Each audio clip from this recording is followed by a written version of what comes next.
મેઘરાજાએ ઉત્તર ગુજરાતમાં ભૂક્કા બોલાવી દીધા છે। પાટણના સિદ્ધપુરમાં 5 ઇંચ જેટલો વરસાદ ખાબક્યો છે। સિદ્ધપુરના મામવાડા ગામ પાણી થઈ ગયું છે। મામવાડા ગામના મુખ્ય રોડ પર કમરસમાં પાણી ભરાઈ ગયા છે। મામવાડા ગામમાં ઘરોમાં પણ વરસાદી પાણી ઘૂસી ગયા। કમરસમાં પાણી ભરાતા ગામ લોકોએ ટ્રેક્ટરનો સહારો લીધો છે। ટ્રેક્ટરમાં બેસીને ગામ લોકો દૂધ ભરાવવા પહોંચ્યા। સિદ્ધપુર તાલુકામાં 5 ઇંચથી વધુ વરસાદથી જનજીવન પ્રભાવિત થયું છે।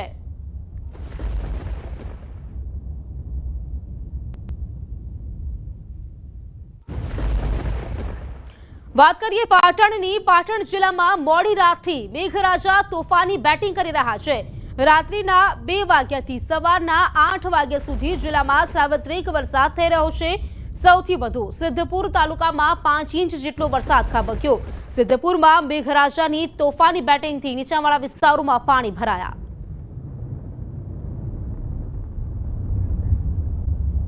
બોલાવ્યા છે ભૂક્કા અને સૌથી વધુ બનાસકાંઠાના વડગામમાં 7.52 ઇંચ વરસાદ। વડગામના છાપી સહિતના ગામોમાં ભારે વરસાદને પગલે ઠેર ઠેર પાણી ભરાયા। છાપી ગામના તળાવમાં વરસાદી પાણી ભરાઈ ગયા છે તો નેશનલ હાઈવે પાસે પણ પાણી ભરાતા વાહન ચાલકો પરેશાન થયા। છાપી વીરમાયાનગરની પ્રાથમિક શાળા અને 66 કેવી સબસ્ટેશન વિસ્તારમાં પણ પાણી જોવા મળી રહ્યું છે। વડગામમાં ધોધમાર વરસાદ પડ્યો છે। ડીસામાં 4.5 ઇંચ વરસાદ પડ્યો છે તો દાંતીવાડામાં 3 ઇંચ વરસાદ નોંધાયો। પાલનપુરમાં 2.5 ઇંચ વરસાદ પડ્યો છે તો ધાનેરામાં 2 ઇંચ જેટલો વરસાદ પડ્યો છે। 2 અલગ અલગ તસવીરોમાં તમે જોઈ શકો છો કે ધોધમાર વરસાદ બાદ નીચાણવાળા જે વિસ્તારો છે તેમાં પાણી જોવા મળી રહ્યું છે। તળાવો છલકાયા છે। વરસાદ અંગેની ખૂણે ખૂણાની ખબરો ન્યૂઝ 18 ગુજરાતી પર અમે સૌથી પહેલા અને સૌથી ઝડપી આપના સુધી પહોંચાડીશું। બનાસકાંઠા જિલ્લાના વડગામમાં 7.5 ઇંચ એટલે કે સૌથી વધુ વરસાદ બનાસકાંઠાના વડગામમાં નોંધાયો છે। હવે બીજી તસવીર પણ તમને બતાવીએ। ધાનેરાથી આવી રહી છે। ધાનેરામાં ધોધમાર વરસાદ। નેશનલ હાઈવે 168 પર પાણી ભરાઈ ગયા જોઈ શકાય છે। અહીંયા 2.5 ઇંચ વરસાદને પગલે હાઈવે પાણીમાં ગરકાવ થઈ ગયો છે। હાઈવે પર પાણી ભરાતા વાહન ચાલકો અટવાયા હતા। આ તસવીરોમાં તમે જોઈ શકો છો કે માર્ગ જળમગ્ન થઈ ગયા છે। અહીંયા વાહન ચાલકોની અવરજવર ઓછી થઈ ગઈ છે। અહીંયા વાહન ચાલકો જે ખાસ કરીને 2 વ્હીલર છે તેઓ હાલ અહીંયાથી પસાર થઈ શકે એવી સ્થિતિમાં નથી કારણ કે ટાયર ડૂબી જાય એટલું પાણી અહીંયા ભરાઈ ગયું છે।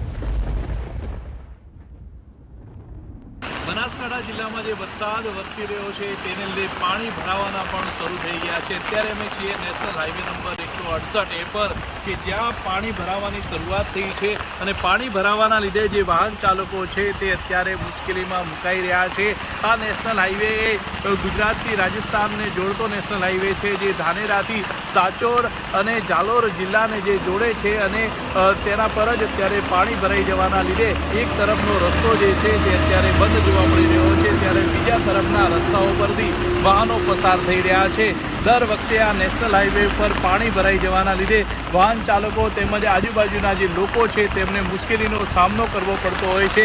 અનેકવાર નેશનલ હાઈવે ઓથોરિટીને તેમજ નગરપાલિકાને લોકો દ્વારા રજૂઆત કરવામાં આવે છે છતાં પણ જે છે તે પાણીનો નિકાલ ન થતા અને નગરપાલિકાની પ્રી મોન્સૂન પ્લાનિંગ છે તે પણ અત્યારે આ વરસાદમાં ફેલ જોવા મળી રહી છે તેને લઈને લોકોમાં પણ રોષ જોવા મળી રહ્યો છે। કિશોર તુવર, ન્યૂઝ 18 ગુજરાતી, બનાસકાંઠા।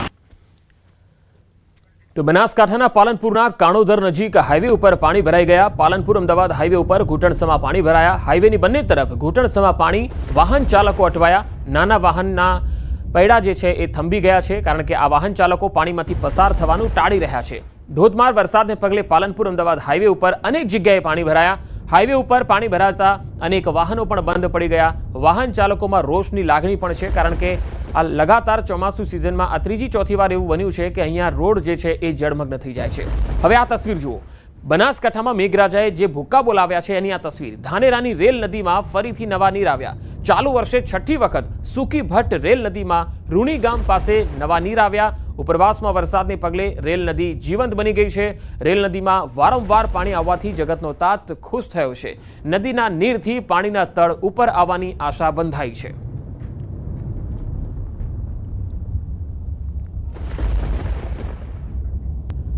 તો બપોરે 1 વાગ્યા સુધી અમદાવાદ વાસીઓ પણ સાવધાન। બપોરે 1 વાગ્યા સુધી 8 જિલ્લા ખૂબ સાવધાન। અમદાવાદ સહિત 8 જિલ્લામાં રેડ એલર્ટ આપવામાં આવ્યું છે। બપોરે 1 વાગ્યા સુધી 8 જિલ્લામાં અત્યંત ભારે વરસાદ થઈ શકે 20 જિલ્લામાં યલો એલર્ટ આપવામાં આવ્યું છે। આજે રવિવારનો દિવસ છે એટલે જે સ્કૂલો છે એ આજે બંધ છે। તેમ છતાંય જે મુખ્ય માર્ગો છે જ્યાં ટ્રાફિક ધમધમતો હોય છે એ માર્ગો પણ પાણીથી તરબોળ થઈ ગયા છે, જેના પગલે વાહન ચાલકો અત્યારે અટવાયા છે, અવર જવરમાં મુશ્કેલી આવી રહી છે। બનાસકાંઠાની જો વાત કરીએ તો અહીંયા અતિ ભારે વરસાદની આગાહી કરવામાં આવી છે અને જે તસવીર જે કલેક્ટર જે બનાસકાંઠાના છે તેમણે પણ એક ચેતવણી આપી છે અને બિનજરૂરી જે છે એ બહાર ન જવા, ભારે વરસાદની ચેતવણી છે તેના કારણે કંટ્રોલ રૂમનો સંપર્ક કરવા માટે જો જરૂર પડે તો કંટ્રોલ રૂમનો સંપર્ક કરવા માટે જણાવાયું છે। ભારે વરસાદની આગાહી સાથે જિલ્લામાં રેડ એલર્ટ કરવામાં આવ્યું છે। પ્રશાસને આગામી 3 કલાક ભારે વરસાદને લઈ લોકોને સતર્ક રહેવા અપીલ કરી છે। તો 3 ઇંચ વરસાદમાં ધાનેરા શહેર પાણી થઈ ગયું છે। ધાનેરાની હિંગળાજ નગર સોસાયટીના રસ્તા આગળ વરસાદી પાણી ભરાઈ જવાના લીધે લોકોને મુશ્કેલીનો સામનો કરવો પડી રહ્યો છે। દર વર્ષની જેમ આ વર્ષે પણ હિંગળાજ નગર સોસાયટી આગળ પાણી ભરાઈ જતા નગરપાલિકા સામે સવાલ ઉઠી રહ્યા છે। લાખો રૂપિયાના ખર્ચે પ્રી મોન્સૂન પ્લાનિંગ હેઠળ અનેક ગટરો અને નાળાઓની સફાઈ કરવામાં આવી હતી,